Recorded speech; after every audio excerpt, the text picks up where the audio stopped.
Our first guest tonight is a very funny actor, writer, and director who you know from The Mindy Project and movies like Suicide Squad and Blockers. He executive produces and stars in the animated series Chicago Party Ant, which is streaming now on Netflix. Let's take a look. Look at those paws. What are you, a carpenter? No, carpentry is just a hobby. I'm actually a firefighter. Ugh, a gush. Back room now. Diane, you just broke every single rule in 12 seconds. Gideon, not now. This man is a hired actor. You knew this, Diane. He's been role-playing all morning. You're an actor? I also played a coma victim on Chicago Med. Ah, a double gush. Okay, this is entrapment. I got witnesses. Please welcome back to the show our very good friend, Ike Barinholtz. How are you, buddy? My man. At that. Representing. Thank you so much. I'm representing, but I got a purpose here. So I've had this shirt for a while. A few weeks ago, made a little chicken piccata for the family, and I got You some stained it. stains here, here, and here. Okay, so you want another one? And this time we'll try to get it for you in your size. That's what I'm getting at. And listen, okay. I've put on a couple pounds over quarantine. Who hasn't? Well, Listen, I mean, you basically XL. admitted you're out there making piccata. Well, I mean, I have to feed my people, Seth. My God. Listen, XL, whatever color you guys want. I seen the dark blue. They look real nice. Adam Scott wore one.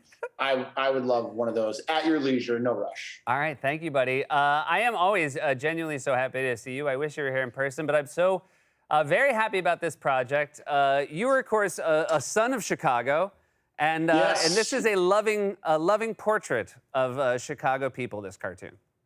Chicago has given me so many gifts, and I thought it was time to give something back to the city of broad shoulders. Yeah. And so we you know, our friend Chris Wataski, who you know, started this Twitter feed many years ago called Chicago Party Ant. It was funny and kind of goofy and stuff, and we would interact with it.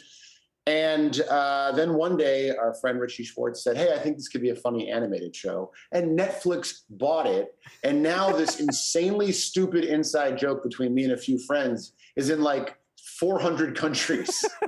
It's crazy. Would you admit that? So you were born in the '80s in Chicago. Late 70s. Okay, but thank you. So you were old enough to appreciate the '86 Bears, and then you lived through the Jordan Bulls. And I have always felt, even though I have a great many friends who that is true of, that you're some of the most insufferable people on earth. Well, I mean, that's a lot coming from a Red Sox and a Steelers fan. Yeah, that's true. But yeah, no, Chicago fans, we are very entitled. Like, we still consider the Bears like an elite football team, even though the last time we won a Super Bowl, Miami Vice was the #1 show on TV. But we we're babies. We're definitely babies with our sports, but we're sweet babies. How has Netflix been? You've worked with a great many studios over your illustrious career, but this is your first time with Netflix. How have they been so far? I'm in the algorithm. I'm in there now. I'm running stuff. They've given you access to the algorithm?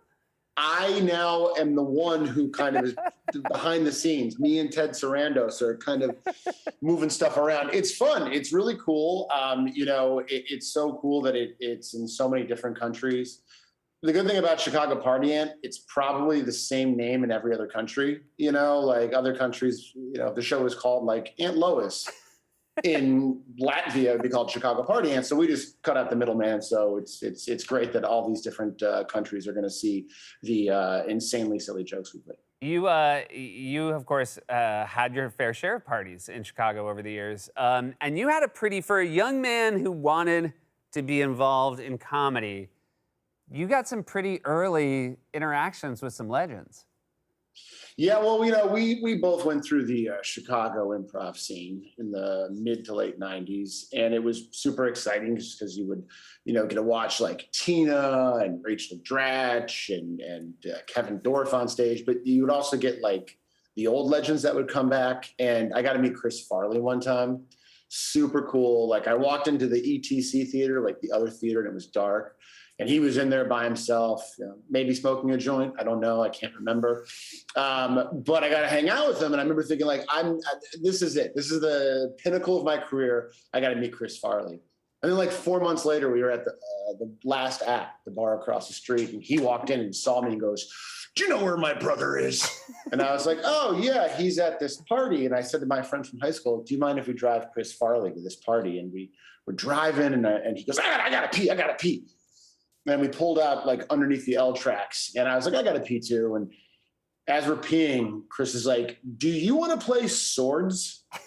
You know, the classic game Swords. You know, you're with your young friends and you're both peeing and you kind of cross the streams. Yeah, it's a And I was fun like, game. "Yeah, sure." It's a very fun game. I hadn't played it since I was 7 or 8, but it's Chris Farley. Yeah. So yeah, we kind of play Swords for a second. Then he just turns and just pees all up my leg and just started like cackling hilariously. And yeah, I still have the jeans.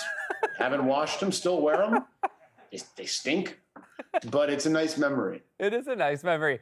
I have a lot more to ask you about. We'll be right back with more from Ike Barinholtz.